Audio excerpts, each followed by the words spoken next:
Bueno, muchachos, buenas noches. Mi nombre es Gaetano Manfredi. Voy a estar en la siguiente hora y media compartiendo con ustedes un webinar a cortesía del URTEC de Server 2016 y Server 2019. Soy instructor certificado en Server 2016 del URTEC.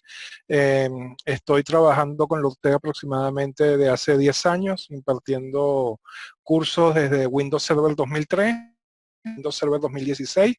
Mi especialización es en Server y en Microsoft Exchange, ¿ok? Entonces, vamos a comenzar acá con las novedades que eh, fueron introducidas en Server 2016 y Server 2019. Vamos a tener la siguiente agenda. Vamos a hablar de lo nuevo del hipervisor de Windows Server, Hyper-V. Vamos a conversar acerca de la tecnología de Software Defined Storage, el nuevo Nano Server, hablar de contenedores, las formas en que podemos hacer la administración de esta plataforma Windows con la introducción del Windows Admin Center a partir de la versión Server 2019. Vamos a hablar un poco de clúster de Hyper-V y vamos a hacer un demo al respecto, ¿no? Estos consideramos son las características más interesantes de la plataforma Windows, ya que, como ustedes bien saben, la adquisición por parte de las empresas de la tecnología en la nube, todo sobre entorno virtualizado, pero en productos como Azure y Amazon Web Services, reposan sobre grandes servidores físicos de alto poder de cómputo y eh, son configurados con la alternativa de virtualización. Hay varios productos de virtualización en el mercado como VMware, Hyper-V, XenServer. Para el caso que nos toca, el rol de Hyper-V, ¿ok? Hyper-V es el hipervisor. Ok, el hipervisor es aquel producto que permite a una serie de máquinas virtuales, que son un conjunto de archivos que simulan servidores físicos, aprovechar los componentes de alto poder de cómputo del hardware para poder permitirle a la empresa tener equipos menos subutilizados, minimizar en los consumos eléctricos, minimizar el espacio en los centros de cómputo, minimizar los requerimientos de enfriamiento. Entonces, para el caso de Windows Server 2016, tiene un rol que se conoce como Hyper-V, que permite crear máquinas virtuales, entre otros muchos roles que tiene Server 2016, 2019, 2012 R2, como Active Directory Domain and Services, Active Directory Certificate Services, WSUS, Active Directory Lightweight Directory Services, entre otros, Remote Access Server, etcétera. ¿Okay? Tenemos toda una solución de implementación con la cual podemos llevar a cabo una infraestructura completa para levantar una organización desde cero. Entonces, acá hablando un poco del rol de Hyper-V, ok, tenemos acá en la versión Server 2012 R2, Hyper-V tiene una historia que viene desde desde Server 2003 con la introducción de Virtual Server 2005, ¿no? Luego ese era un producto separado y se consolidó como rol de Hyper-V a partir de Server 2008. Esto ha venido mejorando bastante en lo que se refiere a los recursos que están disponibles en los servidores físicos, con el fin de que cualquier producto pueda ser virtualizado a menos que tenga un hardware que no se pueda virtualizar, como por ejemplo componentes de criptografía puntuales. Pero el resto, los roles más importantes de Windows, los servicios o productos, mejor dicho, importantes de Windows,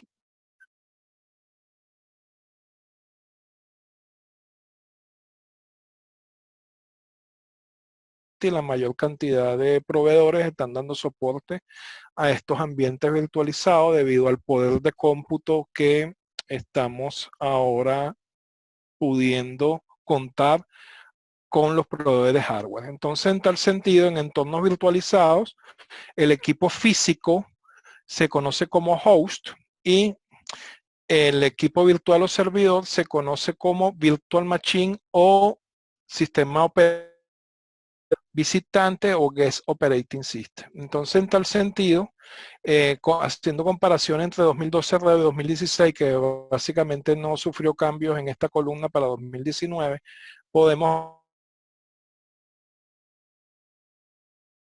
un servidor 2012 REDO como máximo era 4 terabytes. Para 2016-2019 puede soportar memoria física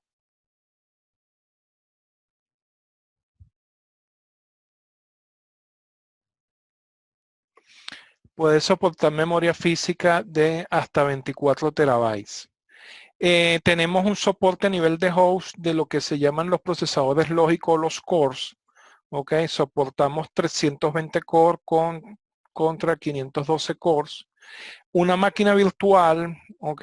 En Server 2008 RDO era hasta 64 gigas. A 2012 RDO subió a 1 terabyte. Y ahora con 2016-2019 podemos contar con máquinas virtuales con 12 terabytes de memoria, lo cual significó un incremento de 12 veces comparado con la versión anterior.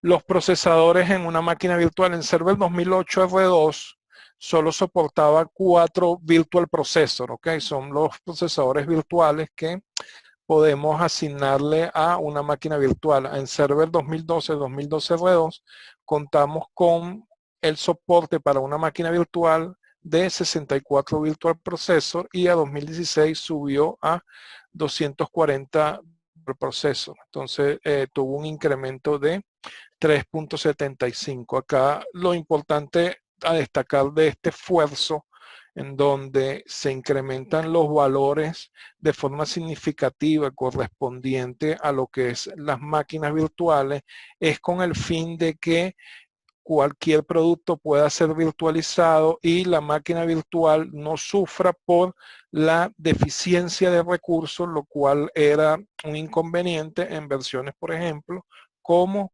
2008 R2. ¿Ok? Entonces es una característica importante. Las compañías básicamente su objetivo es adquirir servidores de alto poder de cómputo, implementarle un software de virtualización, ¿ok?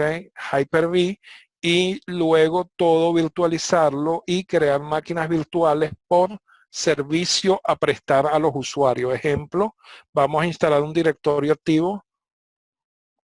Entonces creamos una máquina virtual de directorio activo, un DHCP, una máquina virtual de DHCP, un file server, una máquina virtual de file server, y no todo dentro del servidor físico como era en un principio. Eso crea separación de tareas.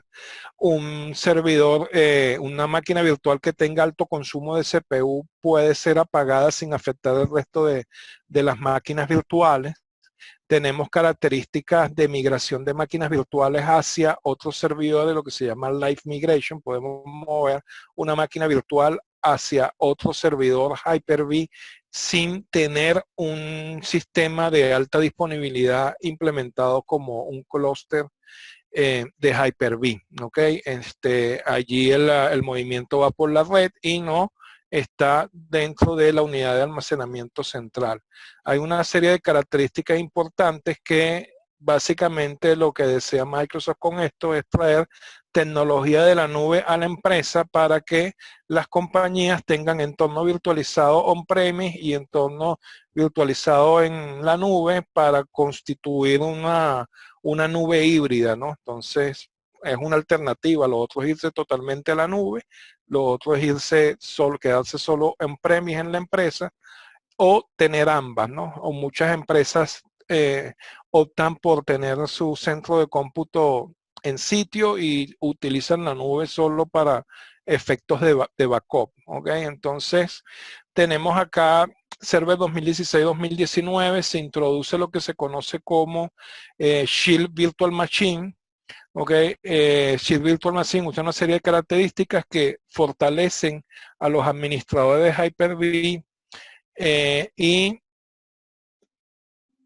evitan que malware, inspección de host, robo de información puedan ser tomadas por personas no autorizadas con el fin de que solo aquellas personas autorizadas y con los certificados correctos puedan acceder a los archivos de la máquina virtual. Okay, vamos a mostrar un poco esto.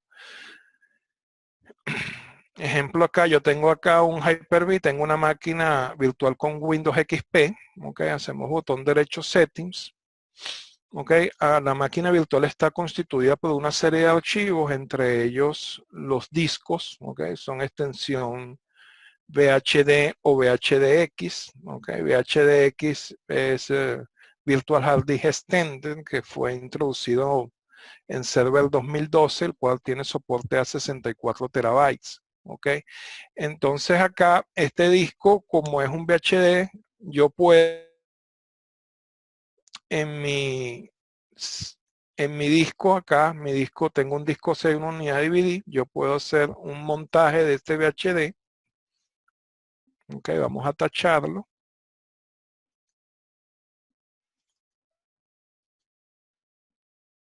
Ok, aquí él lo atacha y lo monta como si fuera un disco físico que tengo yo acá en mi computador.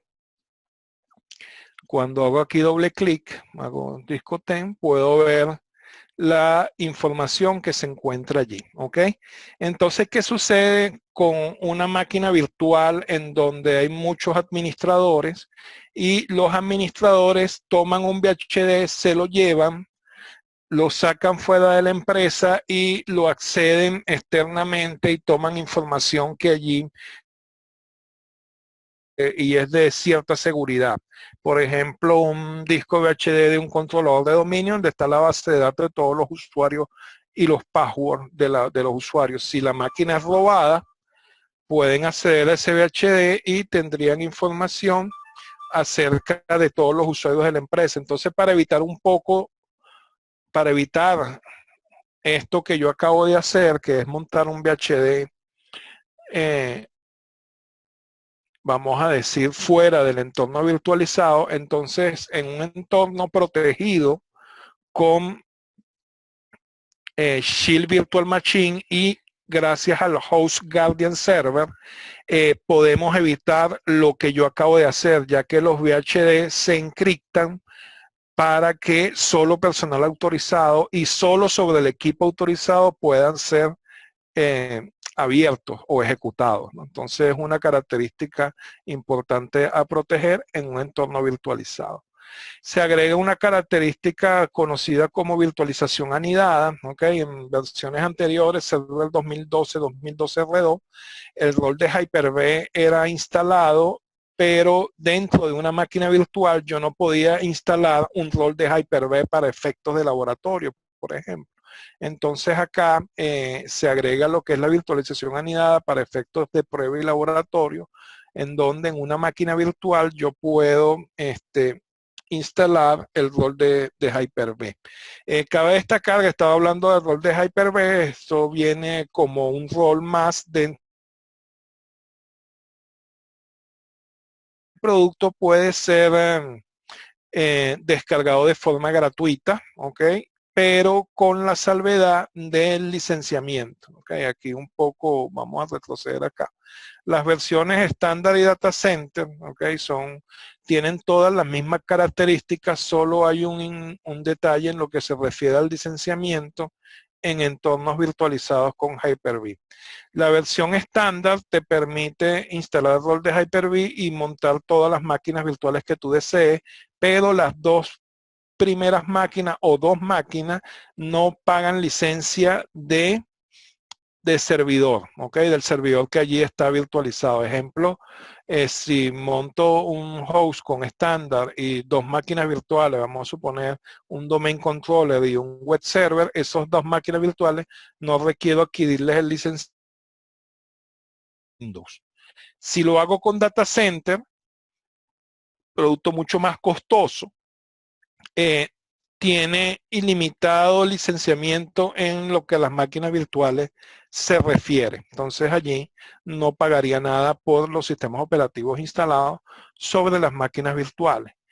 Para los efectos del Hyper-V que pueden descargar de Microsoft gratuito, es un DVD que bootea e instala solo Hyper-V, no se instala más ningún rol. Todas las máquinas virtuales deben ser, se le debe adquirir su licencia. ¿Ok? Entonces, volviendo aquí a estas características, se introduce lo que se conoce como Production Checkpoint. Ok, yo en Server 2016 contamos con un tipo de checkpoint que generalmente una de las ventajas de entorno virtualizado es que yo puedo, supongamos que esta máquina yo voy a aplicarle un parche y no sé qué va a pasar después que aplique el parche, que eran cosas que en los servidores físicos nos asustábamos cuando íbamos a aplicar un parche, había que garantizar que tuviésemos backup y eso, porque si aplicamos el parche y no bootea la máquina, hay que restaurar. Entonces, en un entorno virtualizado, yo puedo hacer lo que se conoce como un checkpoint. ¿Ok? Entonces aquí él toma una foto de la máquina virtual, ¿verdad?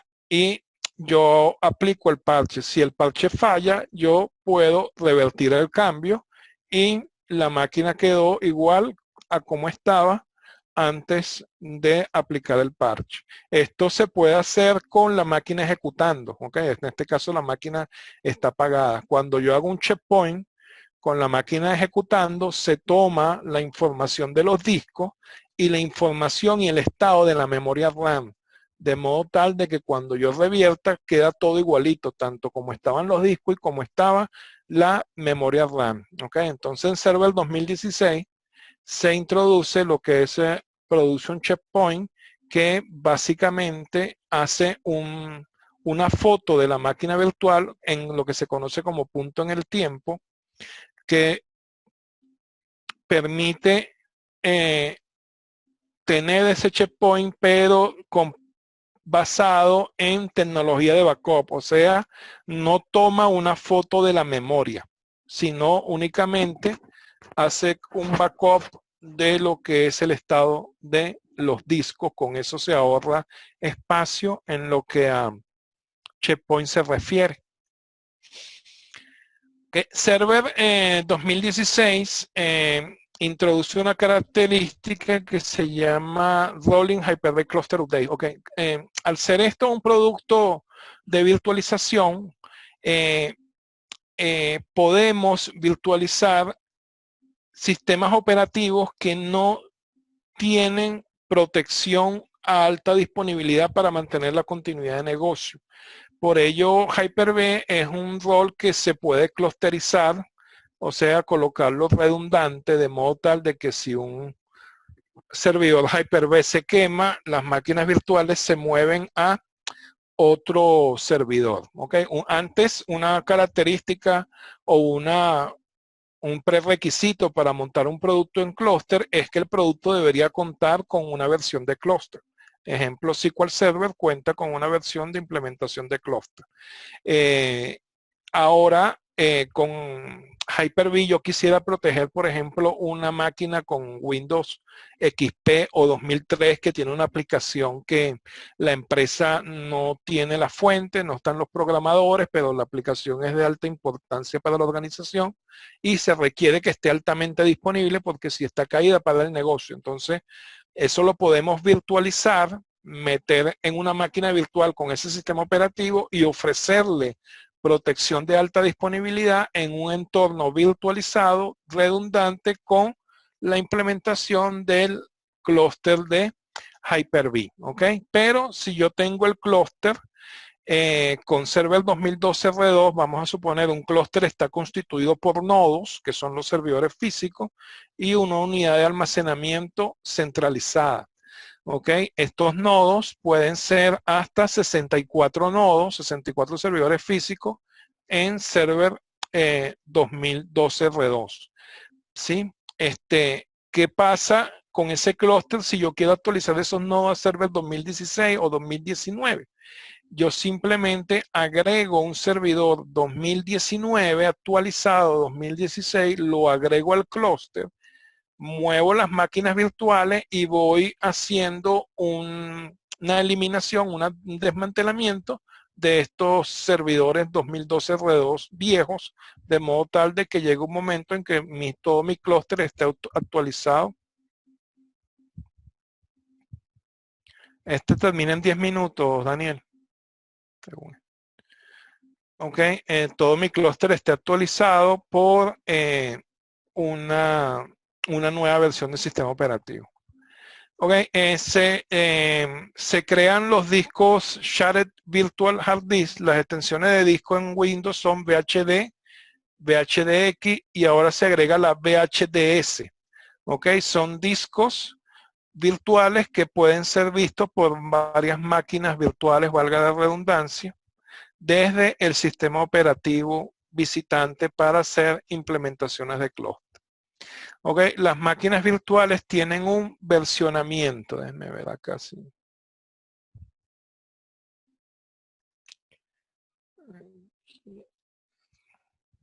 Aquí creo que no se ve porque esto es Windows. Ajá, Configuration Version. Ok, tienen un versionamiento. Ok, versión 8, versión 6. Ok, ok, en Windows 2016 es 8 y en Windows 2019 es 9 en la versión de del firmware, vamos a decir, o del microcódigo de estas máquinas virtuales. Okay. Esa versionamiento a partir de Server 2016 es versión 8. Es versión 8, lo cual nos va a permitir agregar y remover memoria de forma inmediata sin apagar la máquina virtual, algo que no se podía hacer con Server 2012 R2. Contamos con los Production Checkpoint y la virtualización anidada. ¿Ok? ¿Qué pasa acá? Si yo tengo un servidor 2012 R2 y lo quiero actualizar a 2016 y es un servidor de Hyper-V, debo actualizar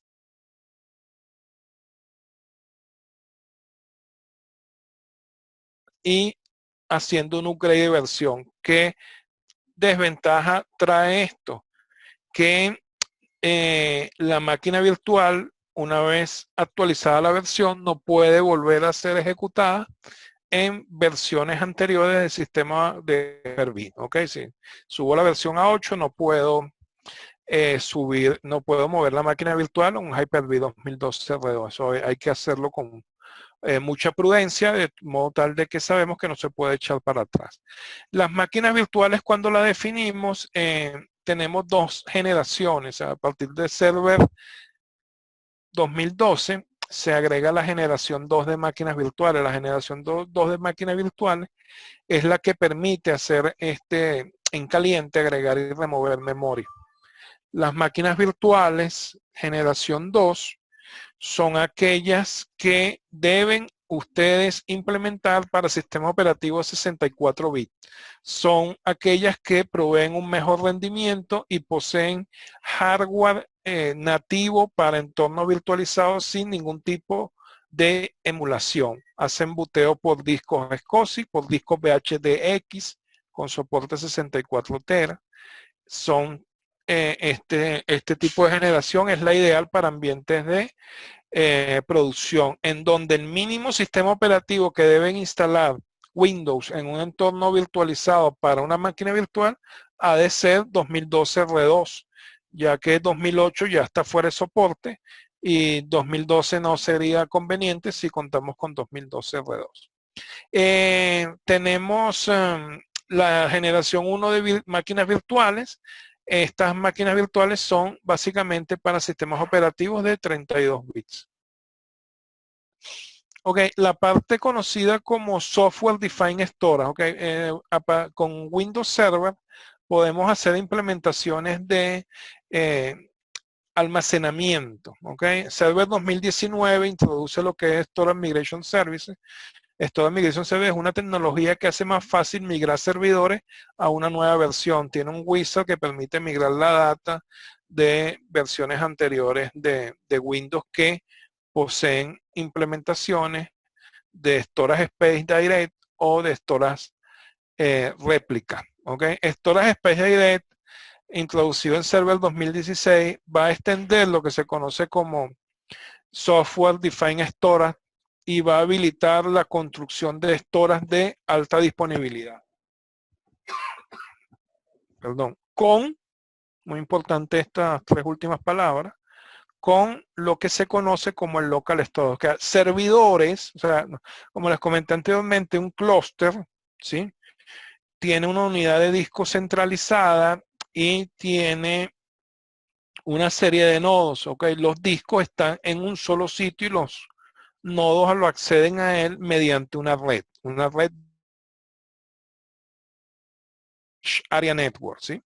Entonces, acá con Storage Space Direct, el storage es dividido entre los servidores, pero el almacenamiento está dentro del propio servidor, ¿ok? Entonces, la tecnología los hace ver como que el storage estuviera centralizado y puede ser utilizado en ambientes de alta disponibilidad, simplemente con el producto Windows.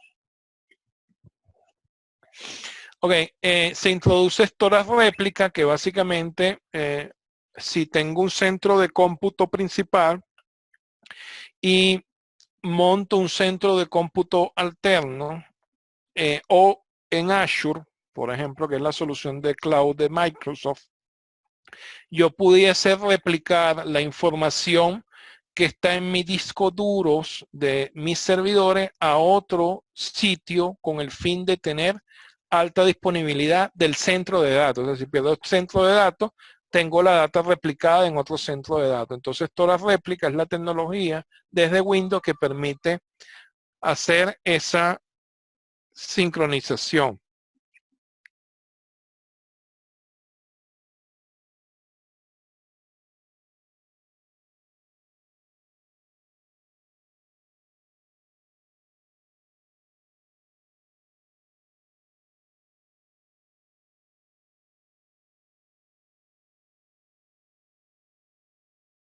Llevó a Kristen para mostrarse.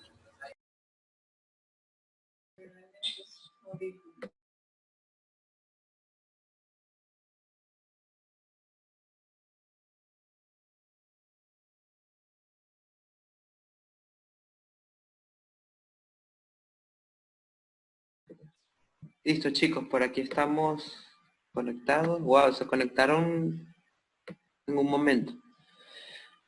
Vamos a esperar a Gaetano entonces, unos 2-3 minutos. Sé que todos están en casa. Ok, continuamos. Listo, perfecto. Seguimos entonces 40 minutos más. Recuerden las preguntas por WhatsApp y al final vamos respondiéndolas, ¿sí?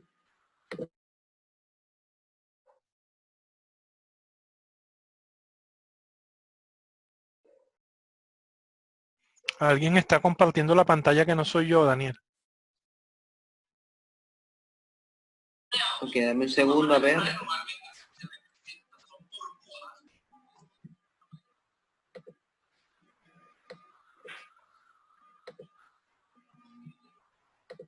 Ya, dame un segundo.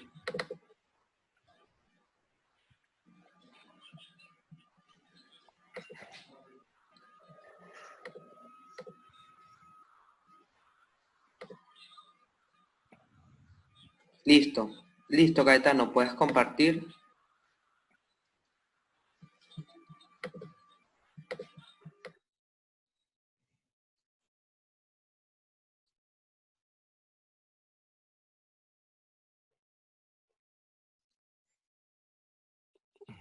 Ok, ¿se está viendo allí, Daniel? Sí, en la Software Defined Storage. Ok. En la SAN, correcto, listo, seguimos. ¿Qué es en realidad una SAN? Básicamente es la implementación de una unidad de almacenamiento en una red especializada para ello, ¿ok? Puede ser una red que se cree con cableado de fibra, ¿ok? Puede ser una red que se cree con cableado UTP a alta velocidad. Esta unidad de almacenamiento, ¿de qué consta? De discos físicos, ¿ok? Que pueden ser discos de estado sólido, disco de estado electromecánicos o disco NVMe, ¿ok? Que son 30% más caros, pero 300 veces más rápido, ¿ok? Que es la última tecnología que está a la vanguardia en lo que acceso a almacenamiento se refiere. ¿Ok? Esta unidad de storage tiene un controlador que tiene un algoritmo para poder manejar el acceso a la data. Generalmente son muchos discos, ¿no? Hay unidades que pueden llegar a 2.500 discos y tiene un adaptador. Perdón, Daniel, ¿las preguntas se responden en el momento o se va a la sesión de preguntas y respuestas? ¿Cómo es la Ok, dinámica? Disculpa. les vuelvo a comentar. Ya tengo una pregunta aquí en WhatsApp, pero no sé si contesto ahorita o Mm, contesto. si es muy fácil, se responde ahorita. Si es muy compleja y sientes que necesita un poco más de No, no, explicación no, en no hay minutos. inconveniente, por mí no hay inconveniente, es que es para no Bueno, romperla. Ok, entonces, entonces aquí hay una consulta respecto al licenciamiento sin mi máquina física, si mi máquina física es Server 2019 estándar. Mis máquinas virtuales, al menos dos de las primeras, usarían la licencia de la física y ya para la tercera sería una licencia más, pero si mis virtuales fueron versiones data center, igual se usaría la licencia física. Ok, acá eh, la data center está pensado para un equipo host, ok, con el fin de que tú aproveches el licenciamiento de las máquinas virtuales. No tiene sentido instalar en una máquina virtual un data center, ¿ok?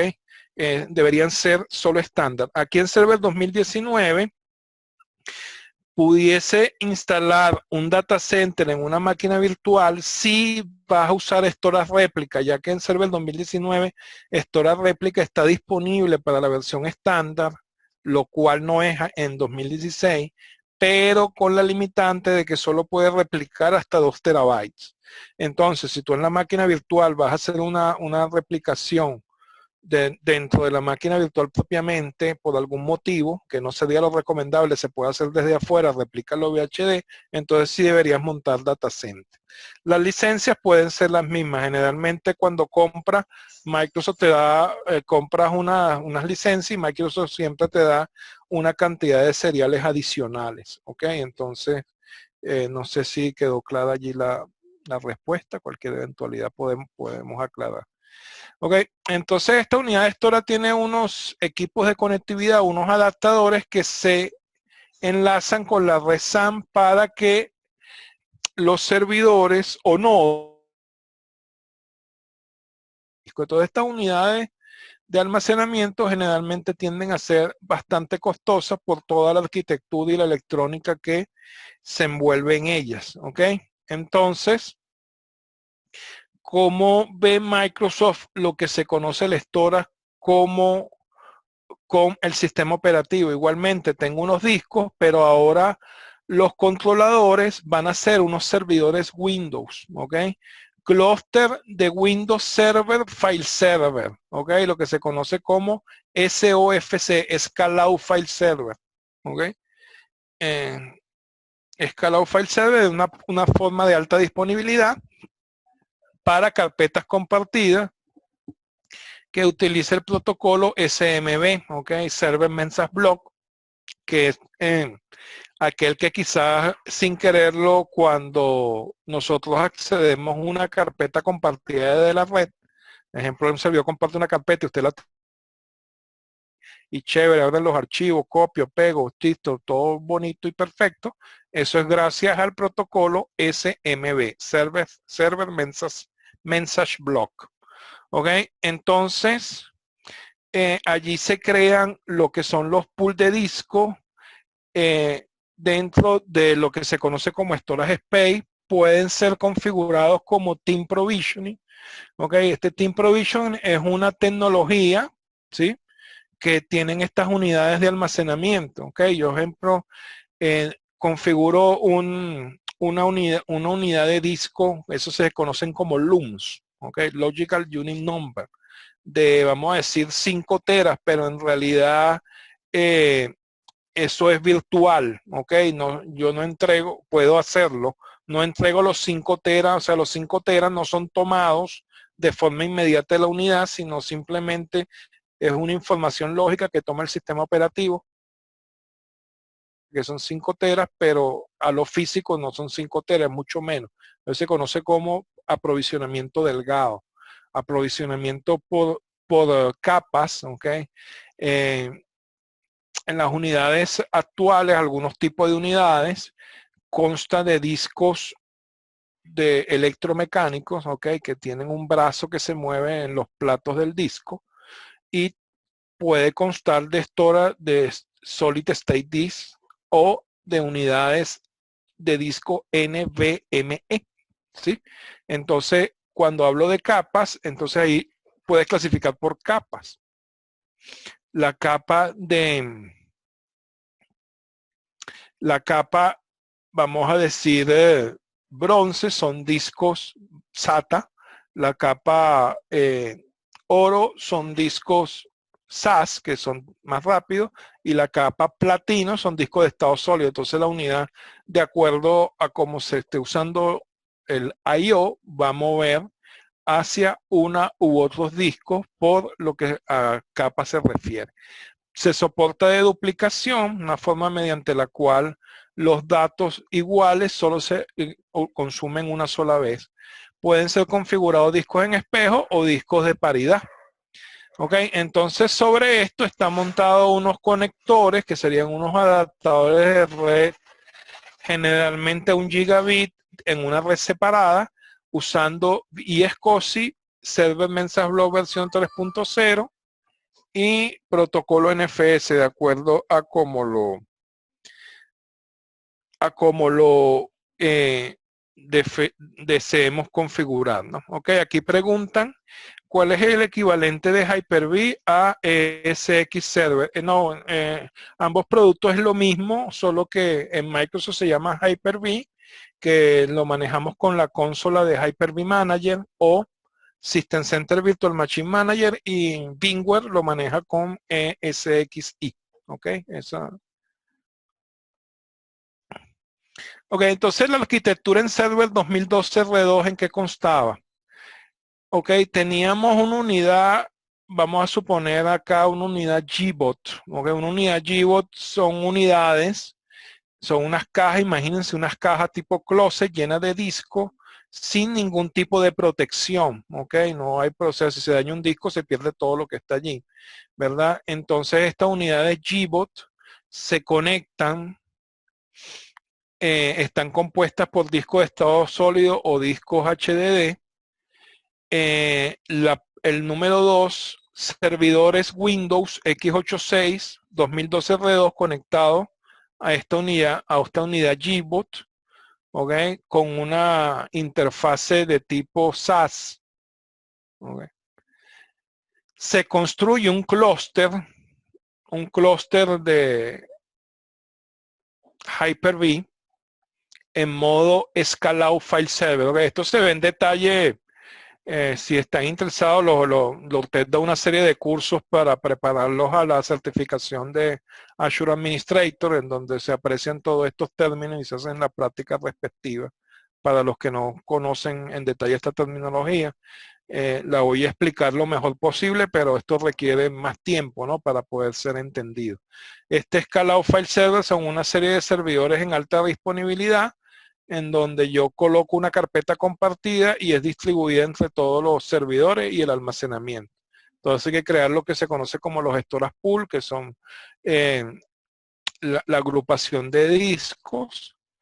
Se crea los storage space, se crea el clúster escalado, ok, se crean las carpetas compartidas. Entonces esa carpeta compartida, en el punto 4, la van a ver los servidores, ok. Esta carpeta compartida provee almacenamiento a los servidores Hyper-V sobre SMB 3.0. Okay, aquí está. Okay, esto es un clúster de storage y esto sería un clúster de máquinas virtuales. Pero el almacenamiento de estas máquinas virtuales está en este clúster vía carpeta compartida. Es otra ventaja en server, a partir de Server 2012, que se agrega la facultad de poder acceder a un disco VHD a través de una carpeta compartida.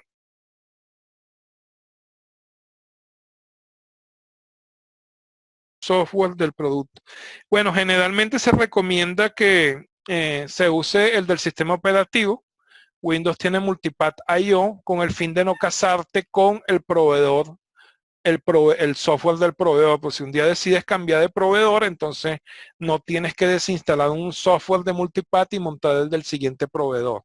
Pero evidentemente el del proveedor va a proveer, valga la redundancia, mejor rendimiento, dado que el software de Multipath está hecho para esa unidad de almacenamiento, ¿ok? Pero tienen esa... Ok, que introduce Server 2016, ¿ok? Va a implementar lo que se conoce como Storage Space Direct. Ok, aquí en la anterior teníamos una caja que hay que comprarla. Ok, esto es una caja de discos sin protección, que es lo que se conoce como GBOT. Ok, en Server 2016-2019,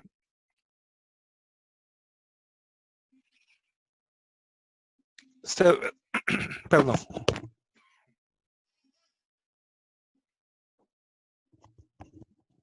Server 2016-2019 se incluye lo que se conoce como Storage Space Direct con Scalable File Server. ¿Ok? Entonces aquí son servidores con sus discos internos. ¿Ok? Entonces esto arma una unidad de almacenamiento. ¿Ok? Emula una unidad de almacenamiento sin tener yo que comprar una caja de discos aparte, sea JBOT o de un proveedor. Se crea una red SMB y se crea otro clúster de Hyper-V. Estos servidores host solo tendrían el disco para bootear el sistema operativo Hyper-V y el almacenamiento de las máquinas virtuales que son estas va a estar distribuido en estos servidores Storage Space. ¿Ok? Generalmente cuando se hace esto, se debe configurar en modo mirror para que la data esté copiada por lo menos en 2 servidores distintos. ¿Ok? Esto es la nueva característica que le permite a la empresa disminuir costos, dado que no tiene que adquirir esta caja, aunque estas cajas GBOT son más económicas que un storage HP o Dell destinado para tal fin. Es mucho más económico adquirir servidores con disco de estado sólido interno y usarlos como un clúster de escalado file server. Ok, bueno, esto es más o menos lo mismo. Ok, en Server 2016, nosotros tenemos, cuando fue liberado Server 2016, contaba con 3 tipos de instalación. Servidor con experiencia de escritorio, que es la que ustedes ven en los iconitos de Windows, todo chévere, bonitos, como es el Windows que siempre han conocido. Server Core, que es la recomendación para entornos en donde el escritorio no es necesario, dado que vamos a hacer una implementación de soluciones de virtualización, por ejemplo, es lo más recomendado, Server Core para Hyper-V y sobre un equipo físico con el fin de hacer una implementación de virtualización. El Server Core consume mucho menos espacio físico y memoria que lo que consume la versión de instalación de experiencia de escritorio. Va a requerir de menos reinicio, tiene menos puertos abiertos, tiene menos parches, ¿verdad? Con el fin de que el equipo sea reiniciado menos cantidad de veces al año. Entonces, en el momento de la liberación de Server 2016, se dispone de NanoServer, pero el producto no cuajó mucho como modo de instalación debido a una serie de inconvenientes con los roles que se le instalaban y entonces Microsoft lo dejó especialmente para los contenedores que vamos a ver más adelante, por lo que en la instalación de Windows Server 2016-2019 contamos con Server Core y Desktop Experience. Server Core es una implementación donde el sistema operativo como tal en disco consume alrededor de 2 GB y memoria RAM es solo requerido 500 megas. Nano Server, 163 megas de RAM y 500 megas en disco. ¿Okay? Es una implementación sumamente light y de poco consumo, pero no se está disponible para instalación de un servidor físico desde cero, sino para contenedores. Okay, vamos a explicar acá lo que es contenedores. Ok, entonces un poco que los contenedores es una nueva implementación en Server 2016 de una solución que viene del mundo Linux. Ok, entonces fíjense acá, nosotros antes de que la virtualización se consolidara en la empresa y en la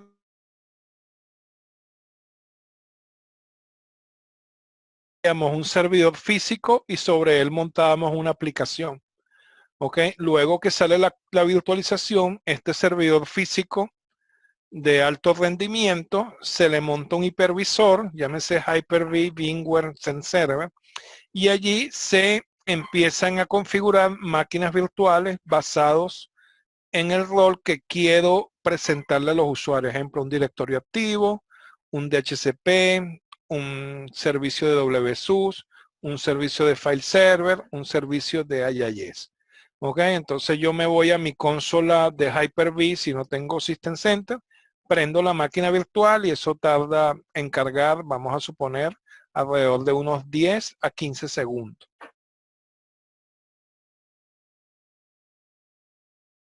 Los contenedores es una forma de virtualización en donde el contenedor va a levantar un entorno virtualizado usando este sistema operativo.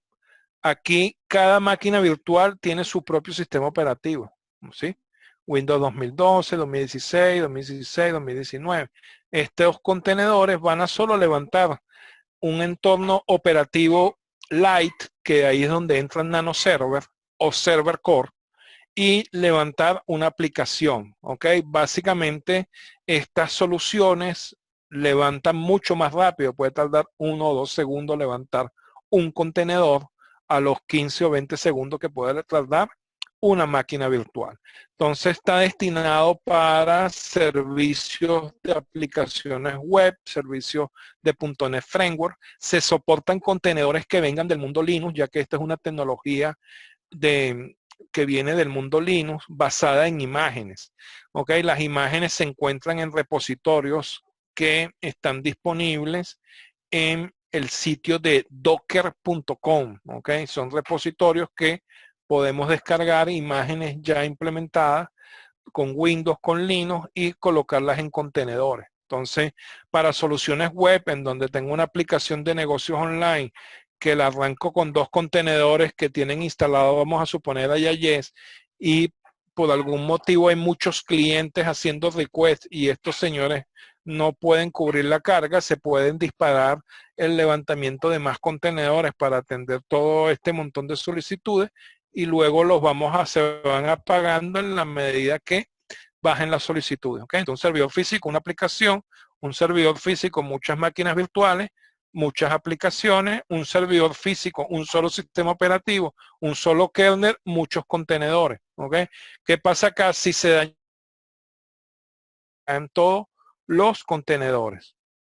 Entonces, contenedores es un entorno separado de ejecución de aplicaciones basadas en el hardware. Tenemos un servidor, un sistema operativo que soporta contenedores, ejemplo Windows Server 2016, un contenedor, un management stack de contenedores que es Docker, y acá está cada una de las aplicaciones, pero todas estas utilizan este kernel de sistema operativo. Entonces, en tal sentido, Microsoft, aparte de esta solución de contenedores, tiene lo que se conoce como Hyper-V Container. Es un modo, simplemente se le pasa un switch al contenedor cuando se va a ejecutar y ahora este contenedor va a correr sobre otro kernel que no es el de la máquina física. ¿Ok? Eso va a proveer una separación más puntual de modo tal de que si un contenedor pasa algo con ese kernel, no daña los otros contenedores. ¿Okay? Entonces es una forma aprovechando el entorno de Hyper-V. Server 2019 en la parte administrativa introduce de forma gratis, ¿okay? No forma parte del sistema operativo, hay que descargarlo.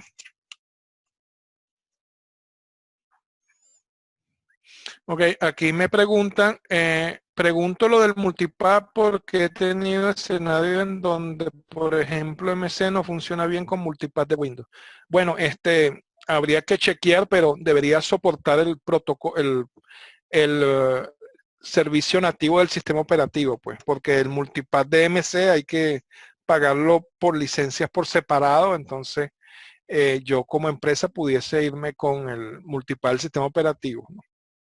NanoServer es como KVM de Linux. KVM es una forma de virtualizar en Linux, ¿sí? Se pudiese decir que es igual, ¿sí? NanoServer. Bueno, no necesariamente, me disculpan. KVM es un entorno virtualizado en Linux, como un Hyper-V, ¿ok? Entonces NanoServer es un sistema operativo muy light, en donde solo pueden instalar el rol de IIS, el core de .NET Framework, de PowerShell, para ustedes levantar aplicaciones. ¿Okay? Es un sistema operativo. El Windows Admin Center lo pueden descargar de forma gratuita. Es una forma mediante la cual se consolidan una serie de consolas administrativas desde una interfase web. Ejemplo. Ok, por ejemplo,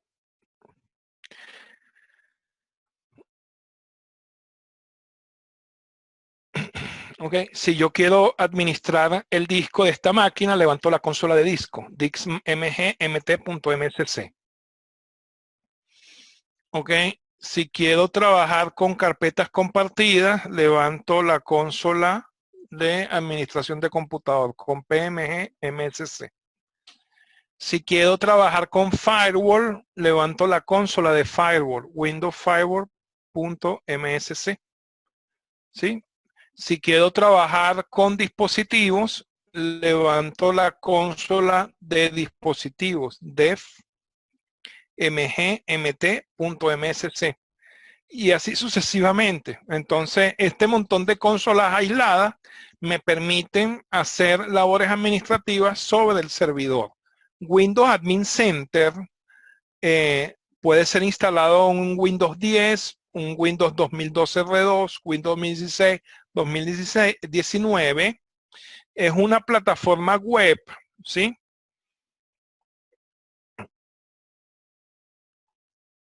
Es una plataforma web que permite inscribir servidores a administrar y tener una versión centralizada y realizar labores que consolida todas las consolas que les mostré anteriormente. ¿Ok? Es una alternativa ideal de administración gratuita si cuenta con servidores 2012 en adelante. No administra servidores 2008 R2. 2012 en adelante los inscribe, inclusive Server Core. ¿Ok? La idea con Server Core es instalarlo y olvidarse de él, no entrar más, sino hacer administración remota. Entonces, Admin Center es ideal para ello. Pueden descargarlo de este link aka.ms/Windows Admin Center. Se descarga de forma gratuita y unos videos demostrativos, un producto bastante sencillo, muy útil para hacer labores administrativas centralizadas sobre los servidores. También contamos Manager, ¿ok? Server Manager está disponible en el RSAT, Remote Server Administration Toolkit, que lo pueden instalar en un PC. Vamos a suponer que usted es el administrador y quiere administrar desde su PC, ¿sí? Y muestra el Remote Server Administration Toolkit y le van a poder desde Server Manager administrar su servidor. Esta herramienta acá es recomendable hasta 100 servidores. Acá uno va inscribiendo en donde dice All Server todos los servidores. Aquí, por ejemplo, hay inscrito 23 servidores. Esto va analizando todo esto, tanto Windows Admin Center como PowerShell utilizan las tecnologías de PowerShell y Windows Management Instrumentation, ¿ok? Que permite hacer consultas al sistema operativo para obtener un estado y visión del mismo. Entonces acá, todos los servidores, va a aparecer la lista de servidores, ¿ok? Acá ven todos los servidores, están todos online, tengo su dirección IP. Acá muy sencillo, hago botón derecho sobre el servidor y puedo acceder a alguna consola administrativa. Si bajamos acá, no simplemente una lámina, pero sí, a la orden. Ok, acá tenemos todos los eventos de ese servidor. Podemos tener una visión de uso de CPU memoria, ejecutar las buenas prácticas. Él va aquí mostrando los roles de los servidores que se van inscribiendo. Okay, yo he inscrito servidores que tienen el servicio de Certificate Services, servicio de IAE, servicio de HCP, DNS, servicio de impresión de servicio de archivos. Ok, déjenme, no tenía el puntero, disculpe. Ok, servicio de Hyper-V, IIS. Tengo servidores 2008 R2 inscritos, esto sí puedo administrarlos. Ok, desde esta consola de acá, de File and Storage Services, puedo ver el estado de los discos de todos los servidores inscritos. Ok, no tengo que entrar servidor por servidor a ver si le queda espacio en disco libre, porque a veces algo tan tonto como que se llena un disco, tumba una aplicación y tumba un producto importante de la empresa y por mala suerte no estamos dentro de la empresa y no hay quien pueda resolver. Entonces aquí con una administración remota podemos ver de una forma rápida cómo es una visión de todo el espacio en disco en los servidores. Ok, entonces hablando un poco de clúster, que es la demo que vamos a hacer a continuación. En clúster, básicamente clúster es un producto de Microsoft. Ok, en Microsoft hay dos productos de clúster. El Failover Cluster, ok, que tiene una consola, que es el Failover Cluster Manager, y el Network Load Balance, ok. Hay dos tipos de clúster. Ok, el clúster conocido como Network Load Balance es para dar alta disponibilidad a la aplicación cuya data no se modifica de forma dinámica. Ejemplo, una página web, ¿ok? No, una página web no se modifica constantemente. Un servicio FTP, ¿verdad? No se modifica constantemente. Entonces allí, para distribuir las cargas, ¿ok? Por ejemplo, un servicio online de la empresa quizás no pueda atender la carga de todos nuestros clientes web por un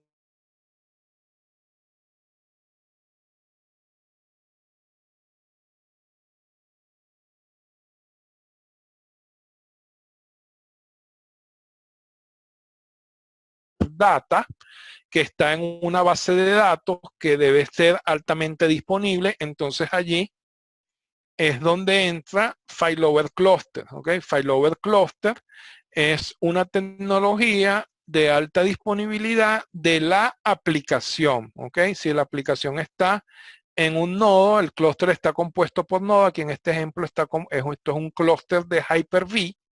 ¿Sí? Está compuesto por dos nodos, ¿verdad? Estos dos nodos están accediendo a una unidad de disco centralizada, en donde se le muestran una serie de LUMs, por ejemplo, 2 terabytes, 500 megas, 3 terabytes, 3.1 terabytes, ¿verdad? En donde están almacenadas las máquinas virtuales. Entonces, si una máquina virtual que está corriendo en un nodo, el nodo cae, ¿sí? Entonces las máquinas virtuales se pasan de forma inmediata a otro nodo, teniendo un mínimo impacto en el servicio a los usuarios, de modo tal de que podemos mantener lo que le interesa a todas las empresas, lo que es la continuidad de negocio. para que se pueda seguir dando servicio. Siempre hay que poder levantar el servicio lo más rápido posible. Evidentemente, una línea de protección es generalmente tarda mucho y la restauración quizá tarda el doble. Entonces debemos armar sistemas redundantes con tecnología de alta disponibilidad de clúster para poder de una forma rápida levantarnos si un equipo físico se nos daña. Entonces, llevando todo a un entorno virtualizado, podemos darle protección de alta disponibilidad a sistemas operativos cuya aplicación no está hecha para trabajar en alta disponibilidad. Ejemplo, si esta máquina de acá es una máquina con Windows XP, entonces esta máquina virtual yo le doy servicio de alta disponibilidad, dado que está virtualizada. Entonces es una alternativa importante a ser tomada en cuenta en la organización. Entonces vamos a correr acá un video en donde vemos el demo de clúster.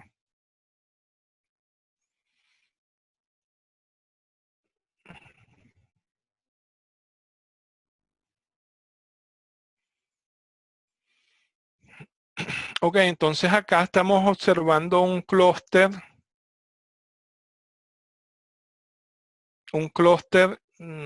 con un nombre. El clúster lleva un nombre, ok, está compuesto por dos nodos y estos nodos están corriendo máquinas virtuales, ok. Uno está corriendo 13 máquinas virtuales, otro nodo está corriendo alrededor de 10 máquinas virtuales, ok.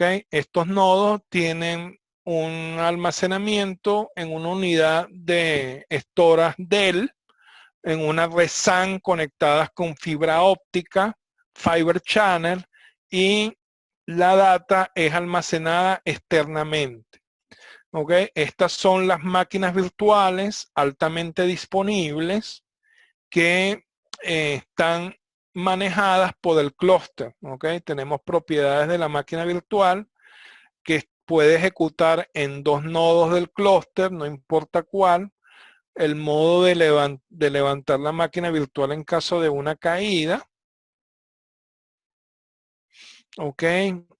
Los intentos de levantar la máquina virtual. Ok. Los términos failover y failback. O sea, está en un nodo, si se cae me regreso. Failover es que me paso a otro nodo. Failback es que me devuelvo a un nodo. Ok. Tenemos acá que la máquina virtual está corriendo, cuánto consume de CPU, toda esta información la da la consola con el rol de failover cluster implementado, en este caso para Hyper-V. ¿Ok? Podemos hacer clúster de host o podemos hacer clúster de máquinas virtuales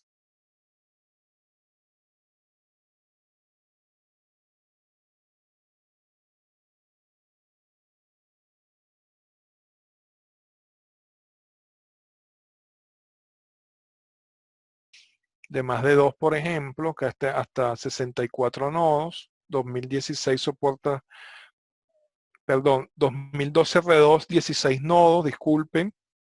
2016, 64 nodos para una implementación de clúster. 2008 R2, 8 nodos para una implementación de clúster.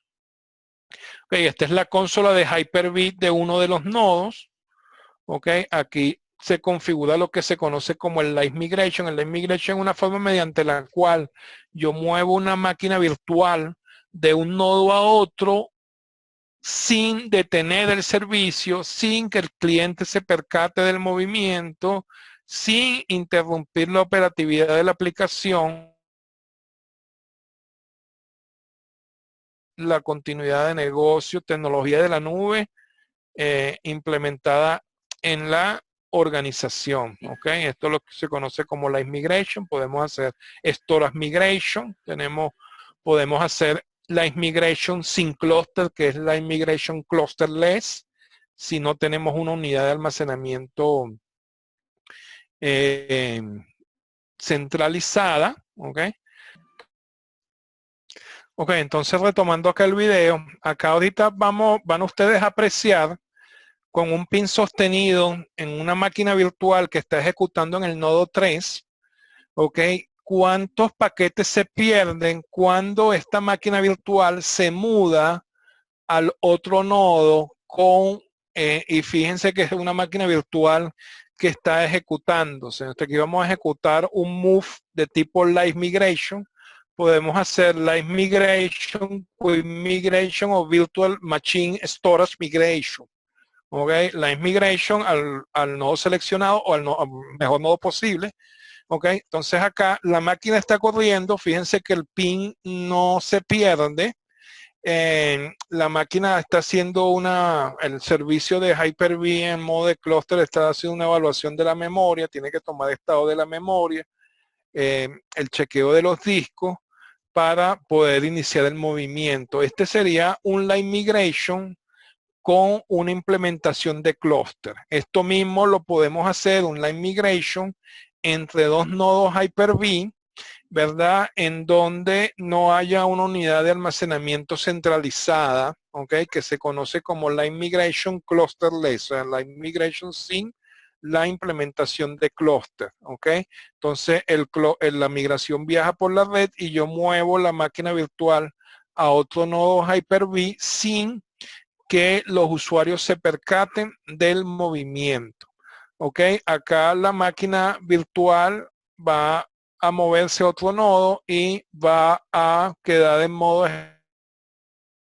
un mínimo impacto para los usuarios. ¿Okay? En el caso de la Migration Clusterless, que es mover la máquina virtual de un nodo físico Hyper-V a otro nodo físico Hyper-V sin clúster, la máquina virtual va a pasar y va a quedar corriendo. Aquí comienza la migración de la máquina virtual de este nodo. ¿Ok? Fíjense eh, que está ya en un porcentaje de avance y el pin aún no se pierde. ¿Ok? Cuando llegue el momento en donde se haga todo el movimiento y se tenga que levantar en el segundo nodo, debería haber una cantidad de data perdida, pero básicamente imperceptible a los usuarios con el fin de que el usuario siga trabajando y no se vea afectado por el movimiento de una máquina física, de una máquina virtual a otro nodo físico, algo que no se podía hacer en, en el pasado, ¿ok? Yo mover un servidor a otro servidor había que hacer paradas, mover backup, montar máquinas, decirle a la gente que no trabajara. Aquí sencillamente ya la máquina desaparece de un nodo, aparece en el otro nodo ejecutando y fíjense allá, ya tenemos una pérdida de paquetes, ¿ok? Tenemos un timeout, dos timeouts y volvió la conectividad. ¿Ok? Básicamente hemos perdido menos de un milisegundo, lo cual es imperceptible para el usuario. Y hemos movido la máquina virtual a utilizar la memoria y CPU de otro servidor físico. Vamos a probar con un Quick Migration ahora. Un Quick Migration hace un salvado de la máquina virtual, es mucho más rápido, pero hay una pérdida mayor. ¿Ok? Vemos una pérdida que a pesar de ser mayor igualmente es imperceptible, ¿no? Dos pérdidas, dos timeout, tres timeout, va a levantar la máquina virtual en el otro nodo, cuatro timeout y la máquina virtual está otra vez en el aire, ¿ok? Tuvimos una pérdida de 5 timeouts, 5 milisegundos, es un tiempo imperceptible. Si es una aplicación web, el usuario lo que va a ver que no tiene respuesta, pero rápidamente vuelve la conectividad, el usuario continúa realizando sus labores sin que se percate que nosotros hicimos. Esto se hace gracias a una configuración de networking, una red, unas tarjetas de red que se colocan para que se pueda soportar lo que es en los efectos de migración, vaya por una red donde no vengan los usuarios en caso de que haya que hacer mucha migración. Aquí si un nodo del clúster se apaga de forma inesperada, todas las máquinas virtuales se mueven al otro nodo. Aquí es importante tener en cuenta la cantidad y capacidad de memoria de los nodos y poder determinar si el nodo es capaz de poder soportar todas las máquinas virtuales que están implementadas en la configuración. Podemos poner un nodo en pausa y drenar todos los roles porque le vamos a aplicar un... Posteriormente lo van a volver a poner en línea.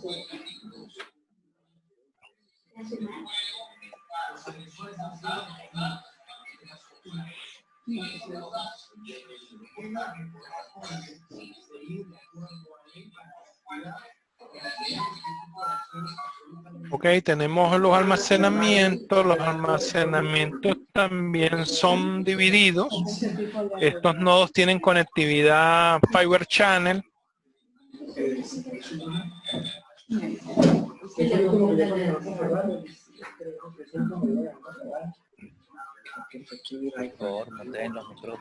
Porque Betel está en la Ferrari y no ha ganado. Betel ganó 4 seguidas con Red Bull. 4, pero ¿con qué? Con Red Bull. Bueno, entonces esto sería todo lo que le tenía aquí en este webinar. Estamos a la orden para cualquier pregunta que quieran hacer. Les agradezco su tiempo, habernos escuchado. Tenemos un pool de cursos que les puede dar detalle el personal del URTEC, que van a poder apreciar todas estas cosas que hemos hablado acá para llevarlos de la mano a la obtención de la certificación de Azure. Con los conocimientos adquiridos pueden administrar servicios en la empresa y servicios en Azure con el fin de fortalecer sus conocimientos tecnológicos y poder hacer frente a cualquier trabajo que aparezca sobre estas tecnologías. Muchísimas gracias por su atención y cualquier inquietud. Adelante, Daniel. Perfecto, Gaetano. Preguntas, bueno, creo que están siendo seleccionadas y observadas en el chat del grupal. De todas maneras, muchas gracias, Gaetano. Siempre es muy vital tu participación como capacitador en nuestros entrenamientos. Gracias a la gente que asistió. Un placer. Hay un buen coro. Qué bueno. Les deseo mucho éxito en toda su certificación y sus futuros proyectos tecnológicos. Mucho éxito a todos. Hasta luego. Buenas noches.